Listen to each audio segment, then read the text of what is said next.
Continuando con nuestro programa, hoy tengo el inmenso placer de presentar a Florencia Vidiri, que es una compañera nuestra de Osmédica Metro. En realidad es la subgerente de Osmédica Metro, así que estamos hablando con una autoridad.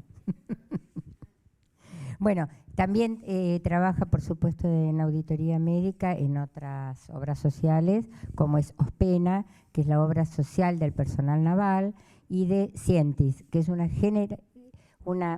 gerenciadora de servicios de salud. Además de ello, es médica clínica y de formación es médica auditora.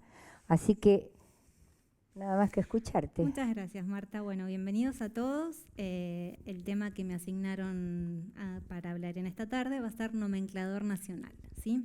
Bueno, vamos a empezar a contar un poquitito dónde nace el nomenclador nacional.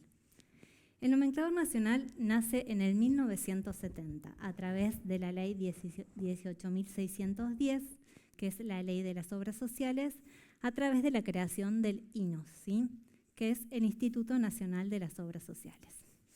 A través de esto se generan otras dos leyes que están aún vigentes, que es la 23.660 y 23.661, que es la de seguros de salud, desarrollando el plan médico obligatorio y el plan médico obligatorio de emergencia.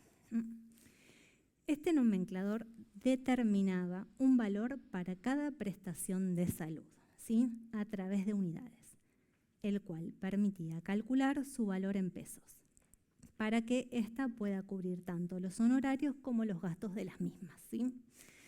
¿Por qué se genera esto? ¿Sí? Se genera ante la necesidad de cuidar el gasto de las obras sociales. Recordemos que este tipo de seguros de salud es un sistema de salud de aportes solidarios, por lo cual se generaba un impuesto al salario que se juntaban con todos los impuestos para poder cubrir las necesidades de salud de todos los pacientes.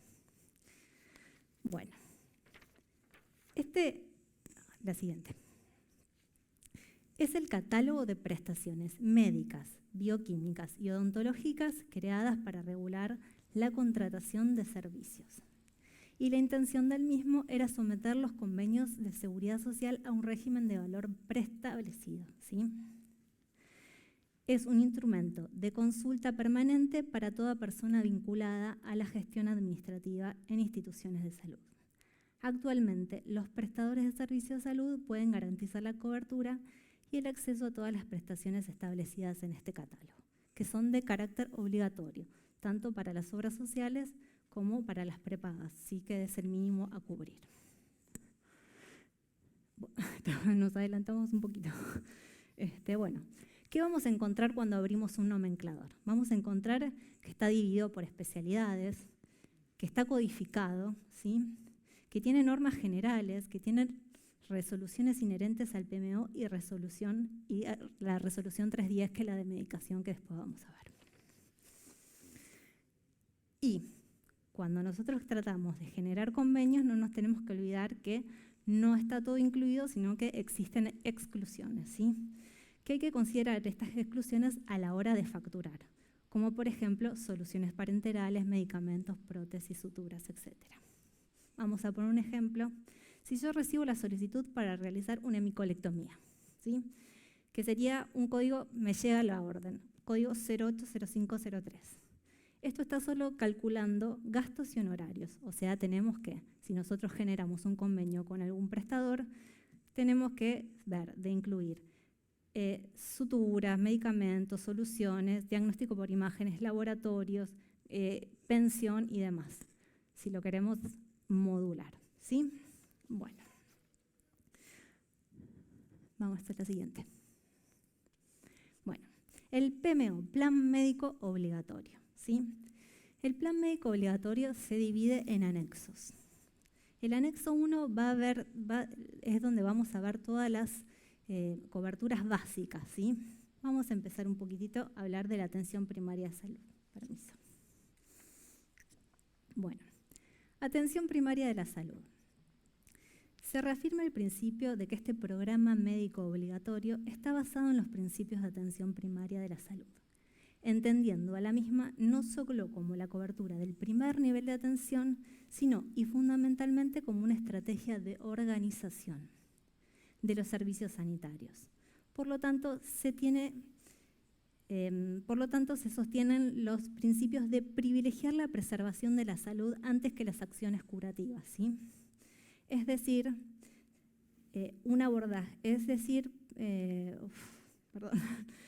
abordaje biopsicosocial de los problemas de salud, asegurar un mecanismo integrado de atención de los distintos niveles de prevención primaria, secundaria y terciaria.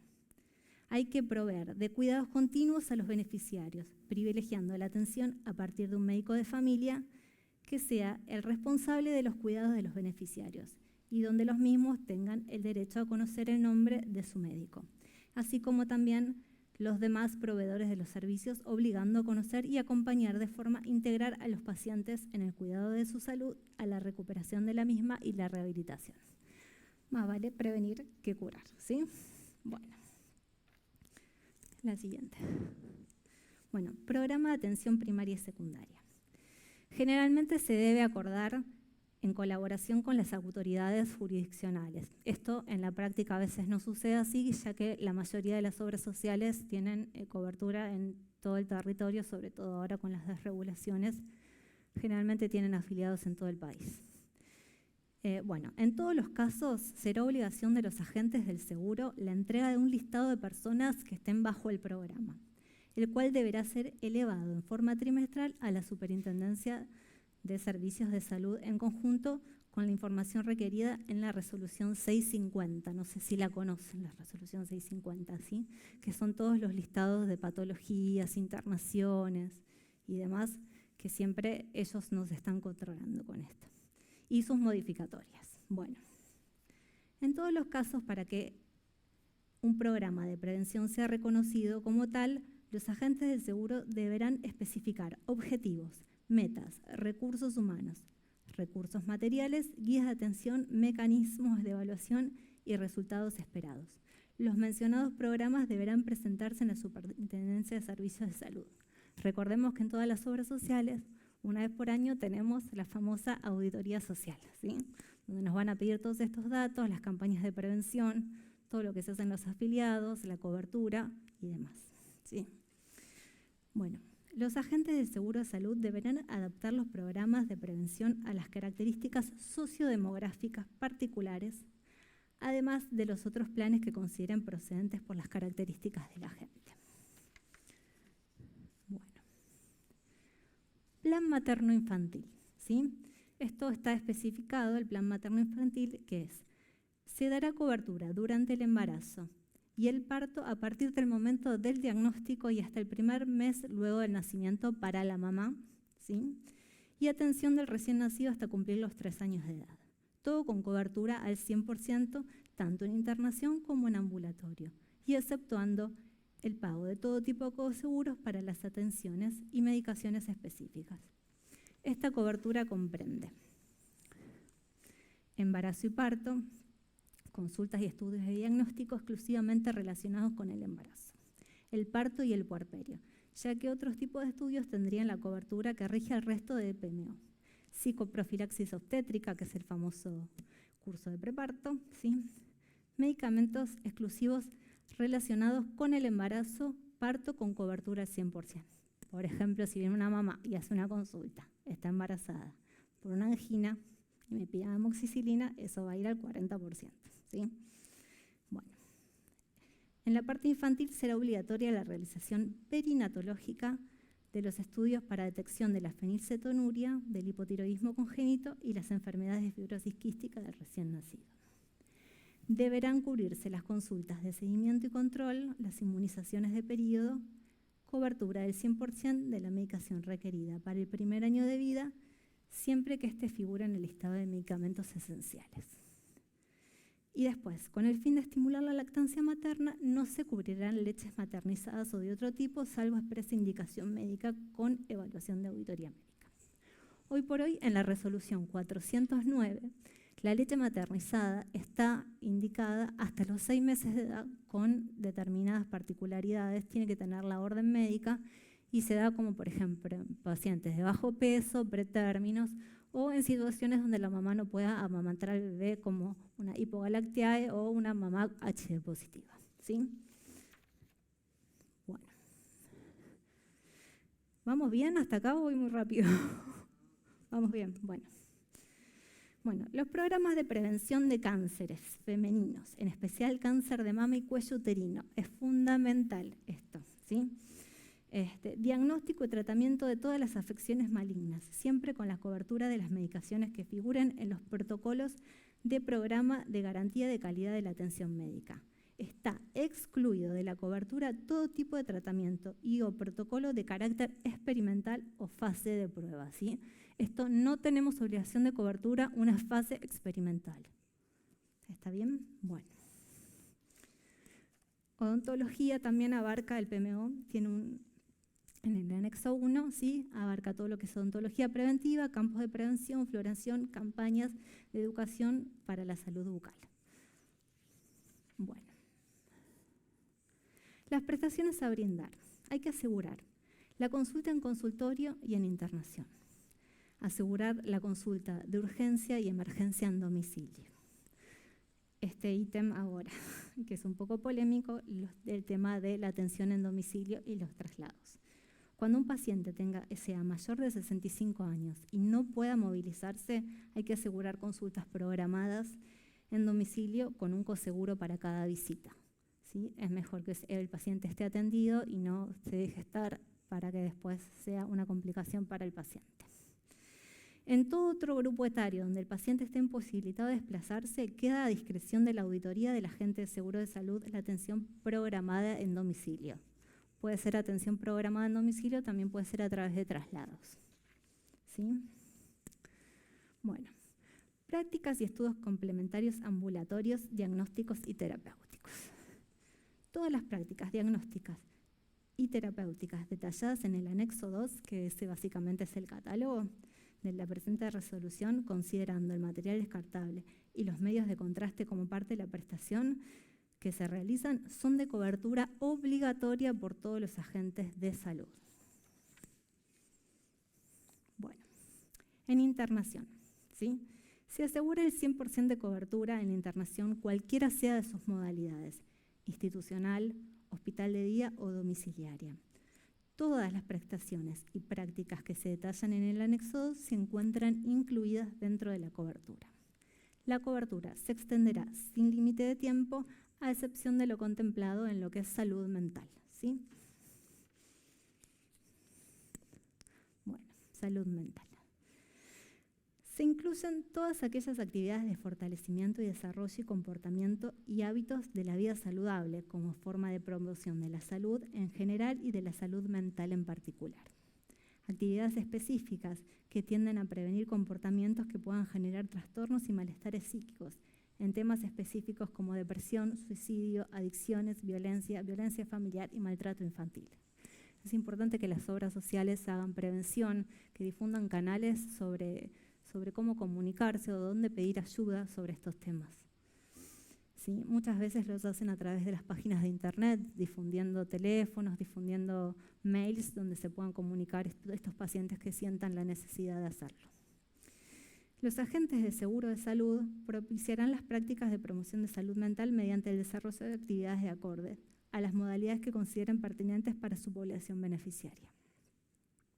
Las prestaciones cubiertas son atención ambulatoria hasta 30 visitas por año calendario, no pudiendo exceder hasta 4 consultas mensuales. Esto varía en caso de que sean pacientes discapacitados. Esto incluye para modalidades de entrevista psiquiátrica, psicología, psicopedagogía, psicoterapia individual, psicoterapia grupal, psicoterapia de familia y de pareja. Y el psicodiagnóstico, que es muy pedido generalmente en los pacientes que están en juicio. Eso lo van a ver bastante, ¿sí? Bueno, en internación se cubrirán patologías agudas en las modalidades institucionales y hospital de día hasta 30 días por año calendario. Recordemos también que esto está sujeto a evaluación de auditoría médica, ya que el PMO, Plan Médico Obligatorio, es el piso de la cobertura obligatoria, ¿sí? Bueno. Con respecto a rehabilitación, ¿sí? Se incluyen todas las prácticas kinesiológicas y fonoaudiológicas que detallan en el anexo 2 de la presente resolución. Los agentes de seguro de salud darán cobertura ambulatoria para rehabilitación motriz, readaptación ortopédica y rehabilitación sensorial. En kinesioterapia es hasta 25 sesiones por beneficiario por año calendario, fonoaudiología también hasta 25 por beneficiario por año calendario y la estimulación temprana en los términos que se definen en el anexo 2, que básicamente es la cobertura hasta los 2 años de edad, ¿sí? Esto también se puede extender según necesidad de pacientes, teniendo con los coseguros de excedencia según cada caso, porque a veces los pacientes no llegan a rehabilitarse. Medicamentos, ¿sí? Se asegura la cobertura de los medicamentos en ambulatorio que figuran en el anexo 3 de la presente con un 40% de cobertura. Acá habla del anexo 4, que el anexo 4 son los valores de referencia que hoy por hoy está totalmente desactualizado, así que es como que no es para nombrarlo, y las formas farmacéuticas allí indicadas. La cobertura será del 100% en pacientes internados, ¿sí? También tendrán cobertura del 100% por parte del agente de seguro los pacientes que requieran eritropoyetina en las enfermedades renales crónicas, los medicamentos oncológicos según protocolos nacionales aprobados por la autoridad de la aplicación y la medicación, la cobertura de la medicación no oncológica de uso de protocolos oncológicos tiene la misma cobertura que la medicación ambulatoria a excepción del ondansetrón, ¿sí? El ondansetrón es para los vómitos, para las drogas altamente metizantes como cisplatino, carboplatino, etc. Tendrán 100% de cobertura con financiamiento del Fondo de Redistribución y de SURGE y de los programas comprendidos en las leyes de protección de los grupos vulnerables, ¿sí? Eso generalmente se presentan las órdenes a las obras sociales, lo evalúan los auditores y se pide la documentación respaldatoria para poder hacer la cobertura del 100%, ya que son medicamentos que generalmente son de muy alto costo. Bueno, sin prejuicio de las normas establecidas en esta resolución sobre la cobertura de medicamentos, las mismas no podrán introducir limitaciones sobre los tratamientos de curso en el momento de su puesta en vigencia, ¿sí?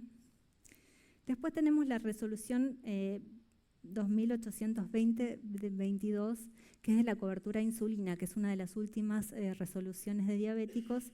Antes las insulinas eran al 100% y los antidiabéticos orales eran al 70%, pero ahora están incluidos al 100% y las tiras subieron la cantidad a 500 anuales, ¿sí? Esto no corre así para los diabéticos lábiles que te aumentan la cobertura de los insumos para poderse controlar. Bueno, después tenés en miastenia gravis 100% del mestinón y todos los prestadores que brinden servicios de los agentes de seguro de salud deberán recetar medicamentos por su nombre genérico y se aplicarán los mecanismos de sustitución y los precios de referencia para establecer la cobertura a cargo del agente de seguro. No pueden recetar por marca, ¿sí? Bueno, otro tipo de coberturas. Vamos a hablar del cuidado paliativo. Bueno, el cuidado paliativo es la asistencia activa y total de los pacientes por un equipo multidisciplinario. Esto es cuando la expectativa de vida del paciente no supera el lapso de 6 meses, o porque no responde al tratamiento establecido, ¿sí? O porque el paciente ya tiene un estado de enfermedad avanzada, por lo cual no tiene ningún tipo de sentido realizar algún tratamiento y queda encuadrado en lo que se llama ensañamiento terapéutico. ¿Sí? Se debe primar todo lo que es medidas de confort de este paciente. Los objetivos aquí es aliviar el dolor, los síntomas y el abordaje psicosocial del paciente. La cobertura estará dada en función de un marco general que marque el PMO. Es decir, que los agentes de seguro de salud se encuentran obligados a brindar la prestación que se mencionan en los anexos 2 y 3 con un 100% de cobertura, ¿sí? Recuerden que es fin de vida y se debe primar el confort del paciente, el buen morir, ¿sí? Bueno, hemodiálisis y diálisis peritoneal, continua ambulatoria. La cobertura es del 100%, siendo un requisito indispensable la inscripción de los pacientes en el INCUCAI dentro de los 30 días de iniciado el tratamiento. Esto es para los pacientes con enfermedades renales crónicas que van a terminar en trasplante. También tiene el 100% de cobertura en los pacientes agudos, ¿sí? La auditoría médica establecerá la modalidad de hacer cubierta según la necesidad individual a cada beneficiario. También recordemos que en las diálisis crónicas los pacientes se les cubre el traslado. Bueno. Se asegura la cobertura de los otoamplífonos, ¿sí? Los audífonos, al 100% de los niños hasta los 15 años, a fin de garantizar un adecuado nivel de audición que les permita sostener una educación que maximice las potencialidades personales de cada beneficiario. Recuerden que en los primeros años de vida la audición es necesaria para poder generar un aprendizaje. Posterior a esto, los pacientes deberán presentar un certificado de discapacidad de hipoacusia para poder acceder a la cobertura de los audífonos, ¿sí? Con igual criterio que el anterior, se asegura la cobertura de los anteojos, que son de lentes estándar 100% hasta los niños de 15 años. Pero son dos. Siempre acuérdense que es uno de lejos y uno de cerca, ¿sí? Bueno. Prótesis y ortesis. Las prótesis y ortesis, sí. La cobertura será del 100% en prótesis e implantes de la colocación interna permanente y del 50% en prótesis externa, no reconociéndose las prótesis denominadas miogénicas o bioeléctricas. El monto máximo a erogar por el agente del seguro será el de menor valor de cotización en plaza.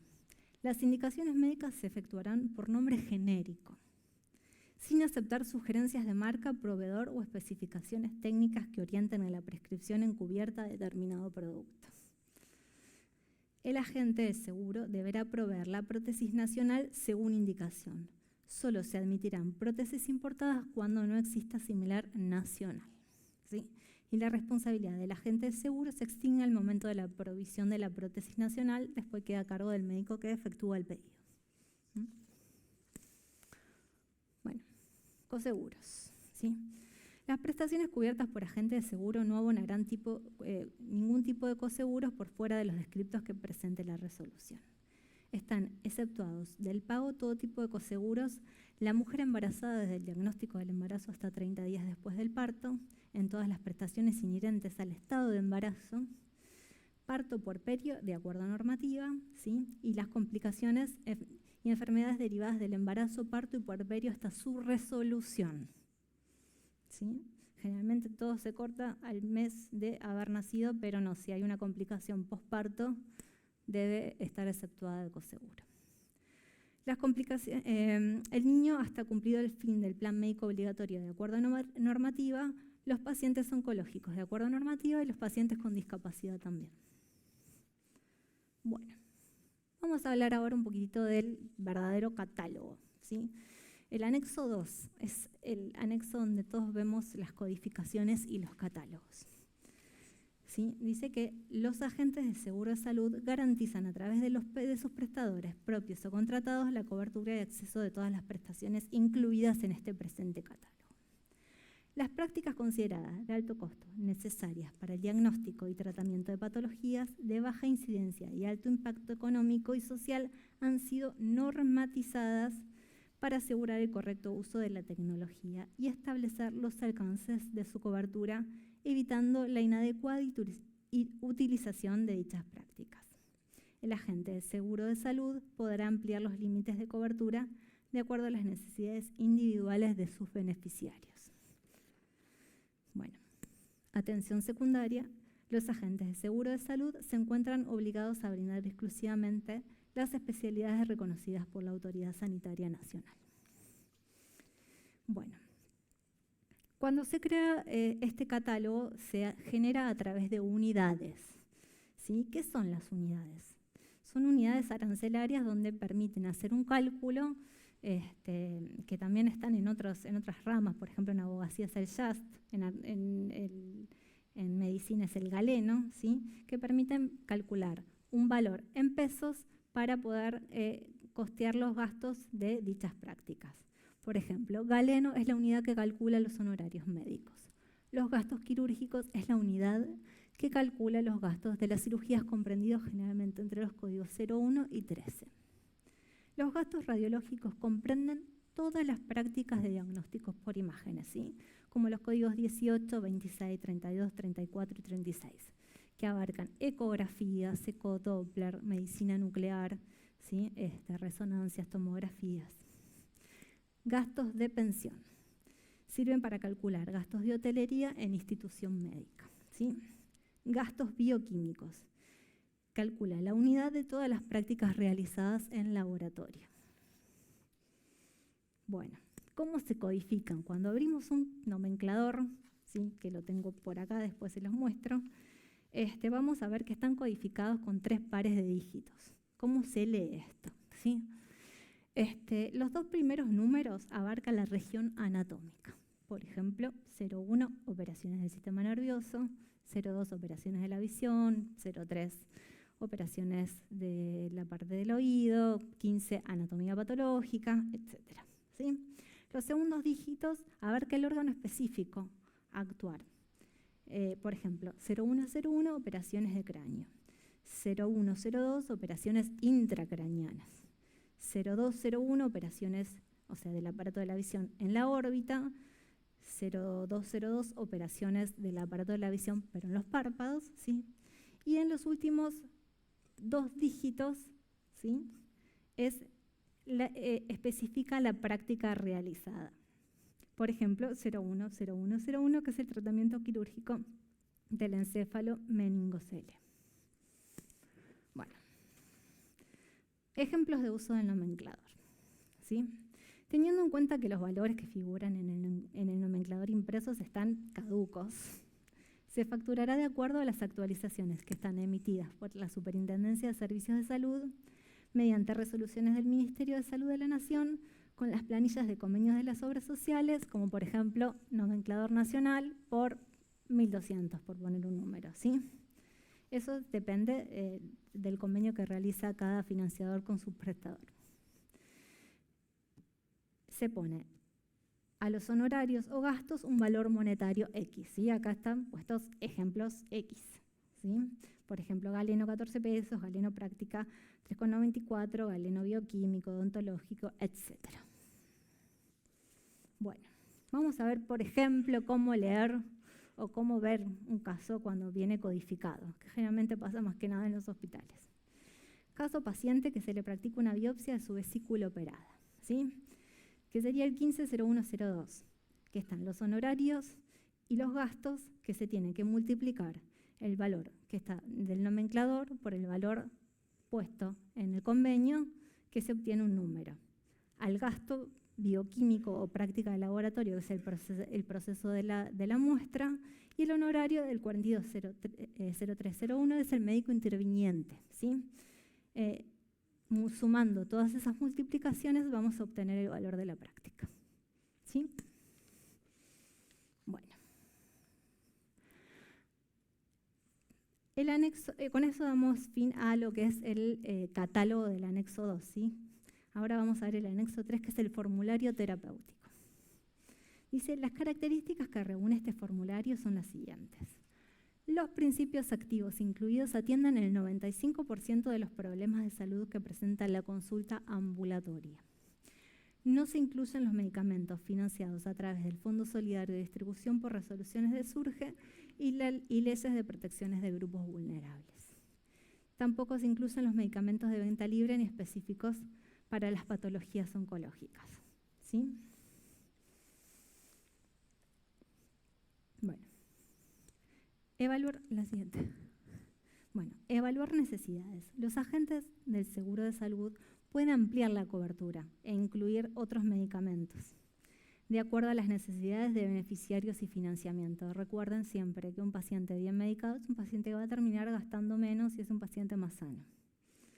Se incluyen los principios activos que demostraron tener efectividad clínica comprobada y ser la mejor alternativa en la relación del resto de otros principios activos dentro de la banda terapéutica en las que fueron evaluados los estudios disponibles de costo-efectividad correspondientes. La selección de los principios activos fue realizada sobre la base de los criterios que se establecen en las guías de evaluación tecnológica sanitaria para la medicina basada en la evidencia. Bueno, hasta acá tenemos lo que es el nomenclador nacional, ¿sí? Que es la base y la madre de todos los nomencladores que vinieron después. Así que vamos a ver un poquitito que hay otros nomencladores que nosotros nos vamos a encontrar en la práctica de auditoría médica. No les voy a nombrar todos, sino que les voy a contar sobre algunos, ¿sí? Por ejemplo, el NBU. ¿Alguna vez escucharon hablar del NBU? ¿Sí? Que es el nomenclador bioquímico único. Fue elaborado por el CUBRA, que es la Confederación Unificada Bioquímica de la República Argentina, ¿sí? Está creado para ordenar los nomencladores de los análisis bioquímicos. Los aranceles se obtienen multiplicando el valor asignado por la UB, que es la unidad bioquímica, de unidades correspondientes a cada práctica. Y cuando vos abrís el nomenclador bioquímico, vas a ver que tenés las prácticas ordenadas por orden alfabético, ¿sí? Y los códigos se corresponden al nomenclador nacional. Otro tipo de nomenclador que vamos a encontrar es, por ejemplo, de la Asociación de Anestesia. Estos van a ir, bueno, ahí tienen algunos precios, van a estar engloban patologías de acuerdo a los tiempos quirúrgicos y a las complejidades de tiempos quirúrgicos y van a ir por letras, por ejemplo, mayor B, mayor D, que según, están publicadas en los usuarios de todas las obras sociales, ¿sí? Lo publican a través de su página propia con los usuarios para cada una de las obras sociales, donde uno puede buscar y ver si se corresponde a las prácticas facturadas. Bueno, acá tenemos el nomenclador de los pacientes de discapacidad, los nomencladores de los aranceles Sistema Único de Prestaciones Básicas para personas con discapacidad. Estos nomencladores están publicados a través del boletín oficial, ¿sí? Que van publicando los aumentos y están diferenciados en centros de jornada de día, o sea, están modulados básicamente, centros educativos terapéuticos, formación laboral, jornada doble, de todos los centros categorizados, ¿sí? También, bueno, como ya les dije, están publicados y cada tanto salen los boletines e informan los aumentos de los valores que son de referencia para la obligación de la cobertura de los pacientes discapacitados. Otro que es muy fácil de encontrar, ¿sí? Que son cuando un paciente cae en el sistema público y tiene obra social de salud. El SAMU, ¿sí? Van a venir facturas del SAMU, que es el Sistema de Atención Médica Organizada, que es un programa que permite recuperar costos para invertirlos en mejor funcionamiento y su mantenimiento de los hospitales. Está también categorizado y tiene los mismos códigos del nomenclador nacional, pero tiene sus valores. FACOEP es otro de los ejemplos, ¿sí? FACOEP también se maneja a través de páginas brindando usuarios a todas las obras sociales. Está codificado, tiene sus códigos particulares, ¿sí? Como lo vemos acá, la consulta médica, ¿sí? Y tiene sus valores que en cada usuario lo publican cuando vos entras a la página de ellos. Otros que también hicieron su nomenclador, no hace muchos años, fueron los traumatólogos, que hicieron el famoso NUN, ¿sí? Nomenclador Único Nacional de Ortopedia y Traumatología. Este es distinto, ¿sí? A este lo vamos a encontrar en complejidades. Las complejidades van del 1 al 10, ¿sí? Solo va a cubrir gastos de honorarios del cirujano, del primer ayudante y del segundo ayudante. A esto hay que sumarle en la cirugía todos los gastos quirúrgicos, de pensión y demás, porque no están encontrados ahí, ¿sí? Bueno, nada más con el 1. Y finalmente, para cerrar, pensar siempre en el paciente, ¿sí? El nomenclador nacional fue diseñado para normatizar las prestaciones médicas, pero solo es el piso de las mismas, por lo cual cada caso debe ser considerado y evaluado con profesionalismo y celeridad, con el fin de garantizar el acceso a la salud de toda nuestra población. Muchas gracias.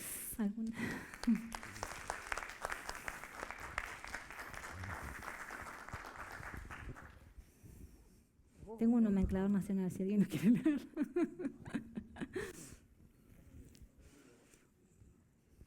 Bueno, la verdad que lo que voy a hacer es... Muchas gracias. Muchas gracias. Extenso el tema, ¿eh? Su catálogo. Extenso. Bueno, por favor, les damos la oportunidad a todos los que quieran preguntar algo. Levanten la mano. Gracias por su charla. Me va a costar acordarme de los nomencladores. Está todo, lo vas a encontrar todo. Te van a ir llegando. Con la práctica médica de auditoría los vas a ir conociendo de a poquito. Nos va a mandar ¿cómo se llama? Yo se los dejé acá, lo van a grabar en un pendrive. Mi pregunta es, ¿viste los chicos con trastornos generalizados de desarrollo, autismo o TEA? Sí. ¿Les cubre todo? Esos están englobados en el nomenclador único de discapacidad según las prestaciones que necesitan y muchas veces si tienen más de una prestación entran en lo que se llama el sistema de integración que está subsidiado. Y también ven el grado por ejemplo, hay chicos que necesitan inclusive transporte, todo eso lo valoran. Por supuesto, de hecho es de obligación de cobertura y además está subsidiado por el Ministerio de Salud. Porque yo tengo bastantes pacientes de IOMA y pobrecitos no les cubre y las madres tienen que gastar en fonoaudiólogo, en psicólogo, lo que les cubre. No, pero eso es un tema de la obra social, o sea, no, que algo no se cubra con la indicación correcta, ya eso es un problema de la obra social. Hay que establecer los reclamos correspondientes. De hecho, ante los reclamos correspondientes, la superintendencia se expide y o te obliga a cubrirlos o te da una explicación, o te pide una explicación y un descargo.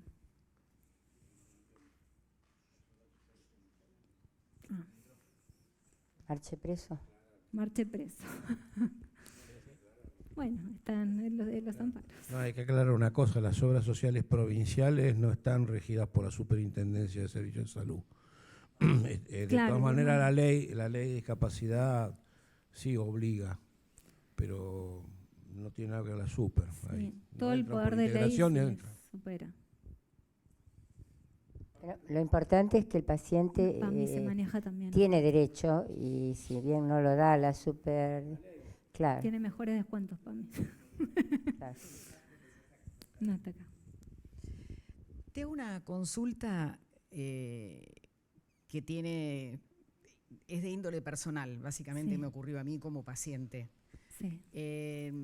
Tengo una prepaga, la prepaga, yo tengo antecedentes oncológicos, la prepaga ha llegado el caso, yo solicité cambiarme de plan, pasarme a un plan mayor porque tengo el más bajito y se armó un caos, o sea, básicamente fue auditoría, nadie resolvía nada hasta que me dijeron no te deberían rechazar porque deberías poder cambiarte de plan.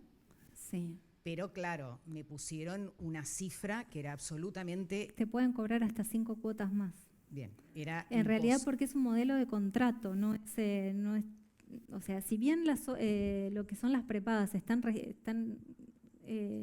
vistas por la Superintendencia de Salud y tienen la obligación de cobertura mínima, que es el PMO, al ser un contrato entre partes, si vos tenés lo que se llama preexistencia, no te pueden negar ni la entrada ni el cambio de plan, pero sí te pueden cobrar en una sola vez o te pueden aumentar la cuota. Si eso pasa. O sea que yo no tengo, digamos, a quién ir a reclamarle. En realidad, al ser un contrato entre partes, no. O sea, ellos tienen su derecho de cobrarte más. Lo que no te pueden negar es a realizarlo. O sea, vos podés acceder o no a hacerlo. Lo mismo de cambiarte de prepaga. O sea, si tenés un antecedente oncológico, no te pueden negar la cobertura. O sea, no te pueden negar el ingreso. Pero si ellos estipularán lo que me van a cobrar. Ellos pueden estipular a cobrar más. Y en eso no hay ningún control. No, tienen hasta 5 cuotas más. ¿Ese es el tope máximo? Sí. Okay. Gracias. No hay nada. Bueno, pero una acotación. En el momento que se efectuó el contrato entre el prepago y vos, vos no tenías la enfermedad. Entonces la enfermedad la adquirió después. ¿Por qué querías cambiarte de plan?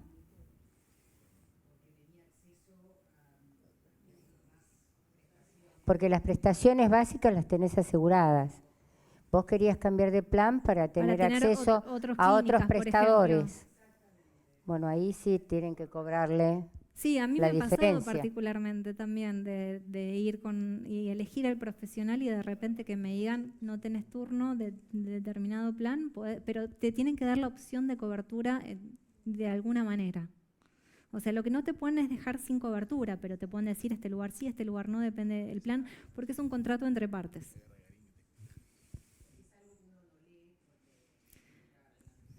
Generalmente pasan los años. Lo que pasa es que en el momento uno no piensa en enfermarse tampoco y la verdad que las coberturas de las prepagas, sobre todo con los aumentos que han tenido, a veces se hacen inaccesibles, pero sí, siempre te tienen que garantizar la salud. ¿Sí? Por eso hay que afiliarse a FEMédica. Un caso también particular que me pasó a mí. Yo tenía una prepaga que cubría a toda mi familia. Mi hija queda embarazada, Sí. siendo menor de edad. No me querían cubrir al bebé cuando nacía. ¿No está dentro del plan? No, a ver, eso se llamaría nieto de titular, ¿sí? El nieto de titular tiene cobertura hasta los 30 días de nacido, porque si no tiene que ser a cargo de los padres. Pero, o si el paciente cae internado hasta que se vaya de alta, por supuesto, uno no puede dejar al niño sin cobertura, salvo que haga una declaración ante el juez de paz y quede a cargo del titular.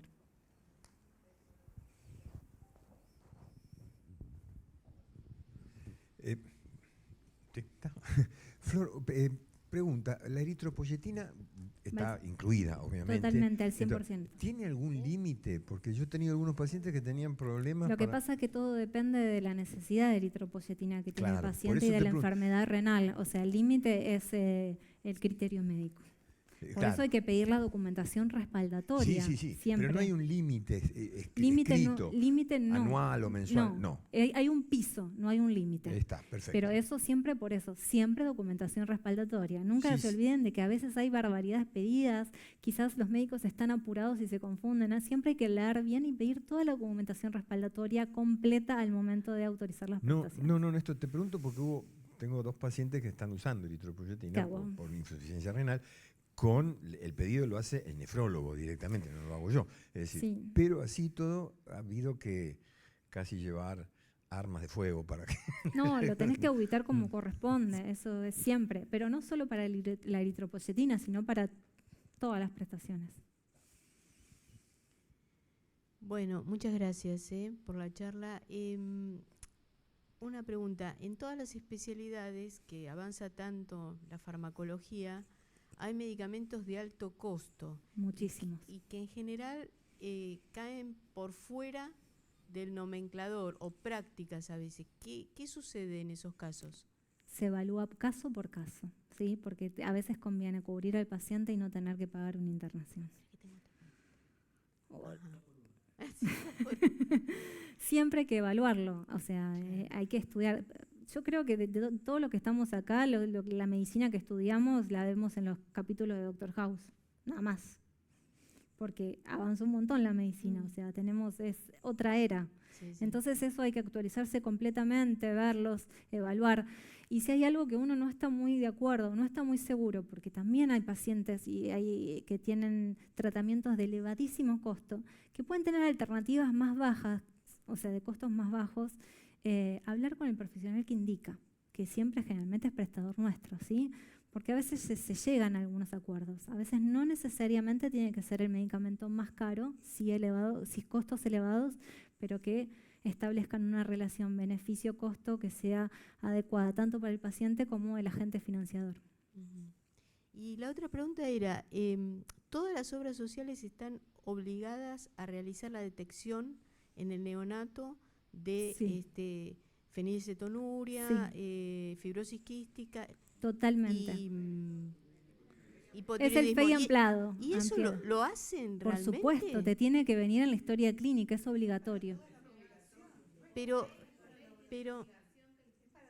me da la impresión que no en todos los casos se hace, ¿no? Es obligatorio. ¿Desde qué año está? ¿Desde qué año? No, hace bastante, porque antes era el FEI, ahora es el FEI ampliado. No sé, a menos que no le desconozco el informen año, a los pero padres, no sé. Sí. Sí. También tienen que retirar los resultados las madres, que a veces Después empiezan con el test de sudor y dijeron, bueno, pero ¿cómo te dio el FEI? Ah, no lo busqué. Bueno. Bueno, Florencia, primero, muchas gracias por la charla. Sí. Has despertado algunas inquietudes que tienen que ver más con una consulta de auditorías que del nomenclador. Claro. En realidad... es una guía el nomenclador. Claro. La charla muestra que existe un nomenclador nacional que en teoría normatiza todo lo que sea auditoría y costos y prácticas de la medicina, que en realidad no está vigente. Es decir, está suspendido, está ahí, es una base de organización. Es lo que se utiliza. O sea, es la base para empezar a planear desde un convenio hasta una prestación, hasta la cobertura. Exactamente. Y hay otros nomencladores que no están aceptados, Ya los van a estar, porque se están organizando. No, pero los nomencladores que no están aceptados por el ministerio ni por nadie, que son los de traumatología o el caso del ARBA. Sí, pero los convenios se están generando. Correcto, pero digamos no es lo mismo que el nomenclador nacional, sino que son acuerdos prácticamente entre prestadores y las ARBA y las instituciones, las organizaciones. Exactamente. Eso habla medio del desorden de nuestro sistema de salud y que se está manejando con nomencladores que no tienen el respaldo institucional del gobierno ni del ministerio. Claro. Es decir, realmente sirve muchísimo el nomenclador porque permitió organizar la auditoría. Esa es la realidad, de saber que cada una de las prestaciones tiene un valor y qué corresponde y qué no corresponde aceptar. Porque todo esto que planteas ahí, que muestra el nomenclador, es lo que efectivamente después se va a pagar. Entonces, esto regula tanto las prestaciones como los pagos, aun cuando las cifras que están en el nomenclador no tienen nada que ver con la realidad. Exacto. El galeno no existe más. No existe más, es una base. Está multiplicado por nadie. O sea, es decir, yo hablo de esto pues ya que es un curso introductorio a la auditoría. Pero está perfecto, pero cuando tratamos de organizar este cursillo, que no les gusta a las profesoras, de las charlas, que lo digamos cursillo, en realidad es un curso introductorio, es decir, no es tratar de ser auditores a través de este curso, de estas charlas. Mercedes, la clase pasada, es que, o sea, tenemos que tener una base de esto, ¿no? Todo el mundo cuando hace asistencial, a veces no tiene idea de lo que se trata el gasto de salud. Y la salud no es gratis. Obvio. Es muy cara, pero siempre hay que evaluar y pensar el costo-beneficio de toda esta situación. Claro. Muchas veces, yo trabajo mucho con la doctora Pando, ¿sí? Muchas veces hablamos de ampliar o cubrir un porcentaje de más para evitar una internación en un paciente, pero nos terminamos beneficiando ambos, ¿sí?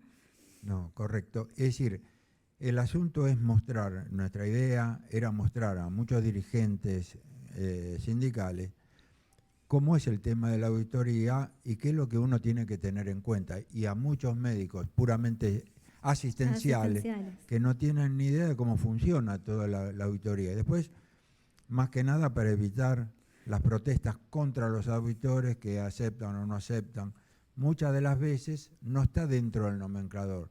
Entonces, si los acuerdos entre empleadores en sanatorios y obras sociales o prepagas aceptan un nomenclador nacional y las normas del nomenclador nacional dice esto corresponde o esto no corresponde. Pero una vez que se firmó, todo el mundo se olvidó que firmó. Igual esto es obligatorio. Y piden cosas que en el nomenclador no está o que no se acepta. Entonces, el otro día decíamos que los médicos asistenciales debieran conocer todo esto para saber con los problemas que se encuentra el auditor para aceptar o no aceptar lo que están pidiendo, si corresponde o no corresponde, los costos de mayor valor o de valor más normal. porque a veces los médicos no se dan cuenta, lo dijimos el otro día, que su lapicera es una forma de estar firmando cheques. No nos olvidemos que la forma de resolver esos problemas es con el diálogo. Claro, exactamente. Entonces, por ahí planteábamos, bueno, esto que sirviera para muchos dirigentes que entiendan cómo funciona el sistema en la parte de auditoría. Eso me parece que va a ser importante al final de estas charlas.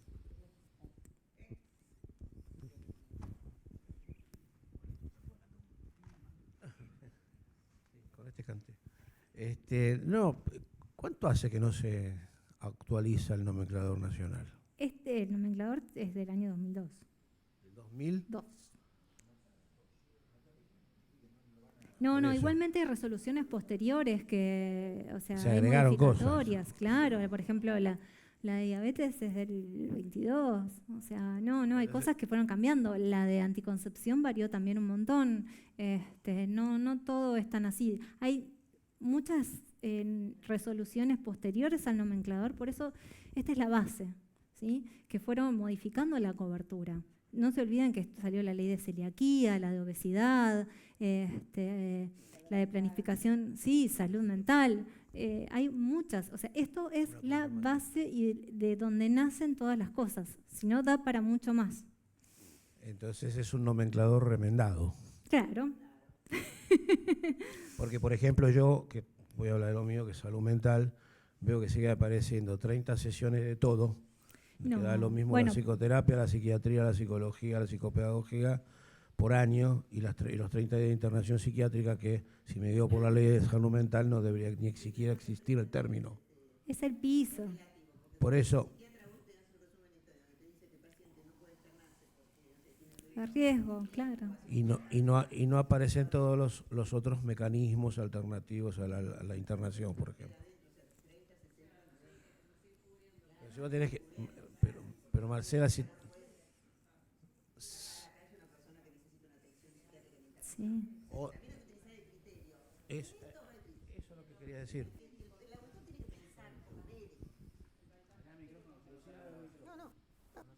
No, digo que el auditor tiene que pensar como médico, tiene que ser criterioso ante cualquier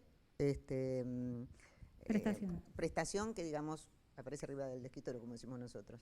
Y lo que dice ella, el costo-beneficio. A veces hay cosas que uno dice, no, esto no tendría que cubrir, pero ante la patología del paciente, hablando con el médico que es el que prescribe o el que solicita la prestación, uno termina diciendo, no, este paciente lo requiere y se autoriza. Tenemos 1000 ejemplos en las obras sociales. Muchas veces es más barato cubrir algo que está fuera del nomenclador que algo dentro. ¿Sí? Pongo un ejemplo, tuvimos hace poco una chica que tenía una malformación arteriovenosa cerebral y necesitaba una radiocirugía que de costo fue muchísimo más económica que operarla por vía tradicional, que iba a ser en 2 cirugías, con material incluso, muchísimo más económico, pero no está detallada en el PMO. O sea, no podemos ser cerrados con eso. Siempre el criterio médico debe primar ante cualquier cosa. Y el diálogo con el médico que indica, porque a veces también tenemos esos problemas. ¿Y los costos y los gastos cómo se actualizan? Con el diálogo y los convenios. O sea, con diálogo y convenio con las instituciones. Sí. O sea, no es lo salvo mismo. Salvo las resoluciones que manda el Ministerio de Salud. Eso, en la próxima se habla de... Claro, no nos adelantemos. Hablamos con la doctora Ríos, hablamos de módulos, prestación, o sea, las formas de contratación. Es que soy un adelantado, por eso. Ansioso.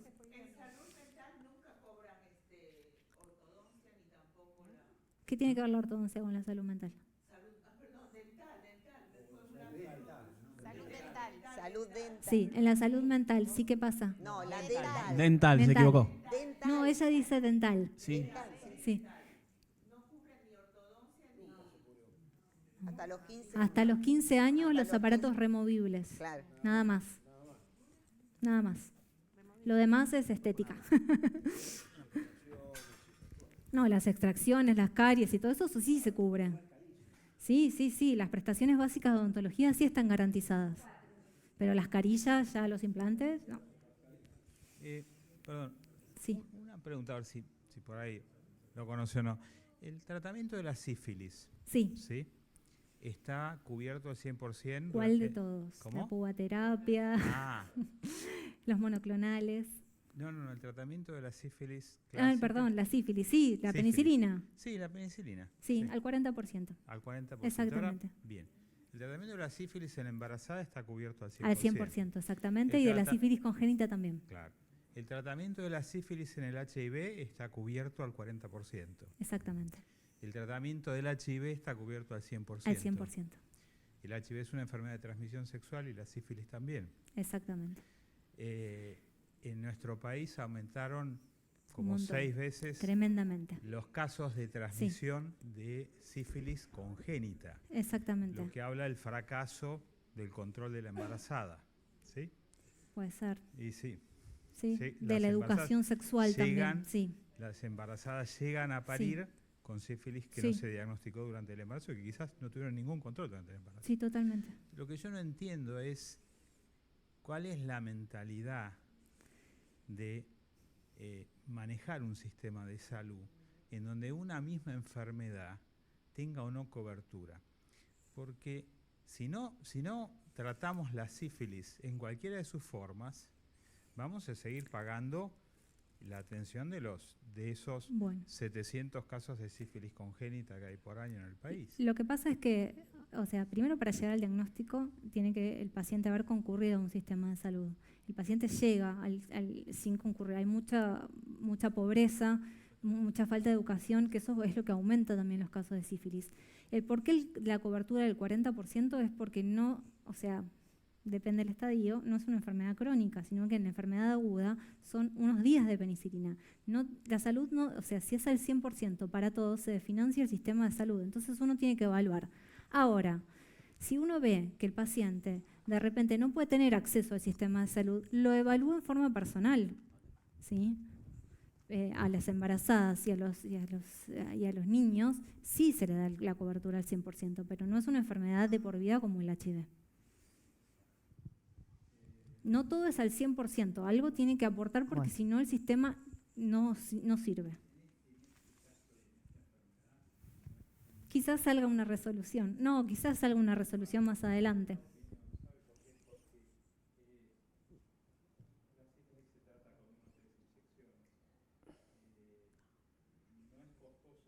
No. No, por supuesto.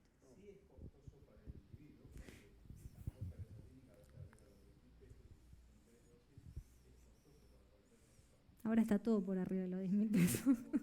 Es que si te pones a pensar, todas las leyes que se aprobaron para salud siempre están basadas en una sola cosa y siempre algo se pierde. Y es tal cual.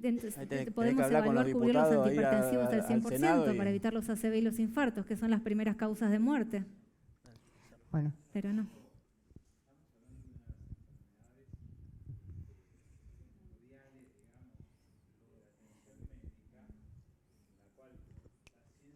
Yo lo veo.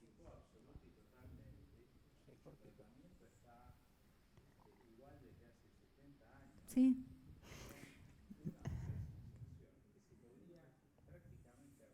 Bueno, habría que plantearlo. Claro, lo que pasa es que el ámbito, excede a nuestra especialidad, pero es comprensible y todos. Pero hay muchas enfermedades igual que están para plantear así. Sí, muchas. Yo estimo que ahí utilizan ustedes el criterio médico. Totalmente, siempre. Costo-beneficio. No, es costo-beneficio. Para ambas partes. Exista o no exista, esté escrito o no esté escrito, se usa criterio médico. Nunca he visto que le cubran el tratamiento de una sífilis a un afiliado de obra social. No lo cubrimos. Quiero hacer un aporte porque a veces para llegar a la ampliación de la cobertura o a tener distintos puntos de vista y después reunirlos en una conclusión, hay situaciones que se pueden plantear. Por ejemplo, dentro de mi especialidad, yo soy especialista en nutrición y la entidad donde trabajo pertenece a la Comisión Asesora de Diabetes en el Ministerio de Salud.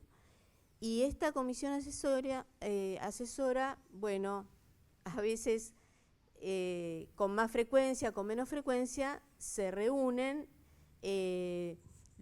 profesionales de distintos ámbitos, de asociaciones de pacientes, de sociedades médicas, científicas, etcétera, para la reglamentación de la ley de diabetes y la actualización de esa reglamentación.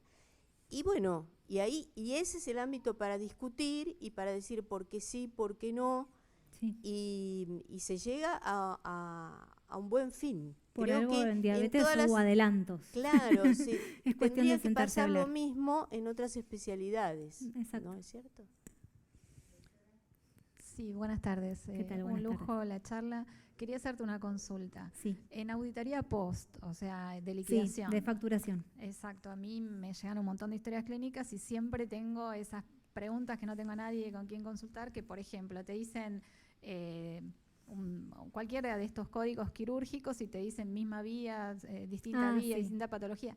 Te viene cualquier cosa y vos tenés que estar mirando, por supuesto, los partes quirúrgicos. El protocolo, es exacto. una cuestión de fe también, porque no se entienden algunos. Ahora que vienen, digamos, hechos por computadores distintos, pero bueno, si no era Sí. muy complejo.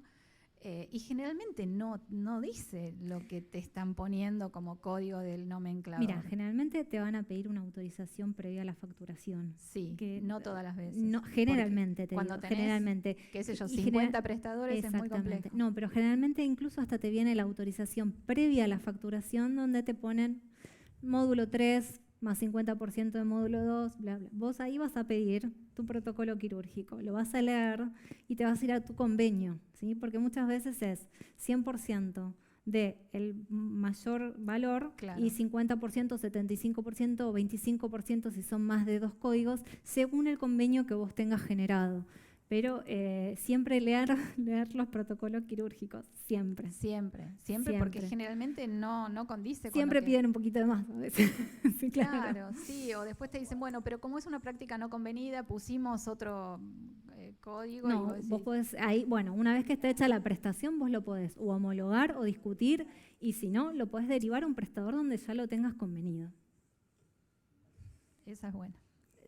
Siempre y cuando la práctica todavía no esté realizada, ¿no? Pero una vez después es a pelearse. Si no es de evitarla. No, es leer bien, o sea, leer bien el convenio que uno tiene. Es fundamental. Exacto. Bueno, vamos terminando entonces y bueno, como esto continúa, la semana que viene vamos a ver convenios, vamos a ver los contratos y distintas modalidades.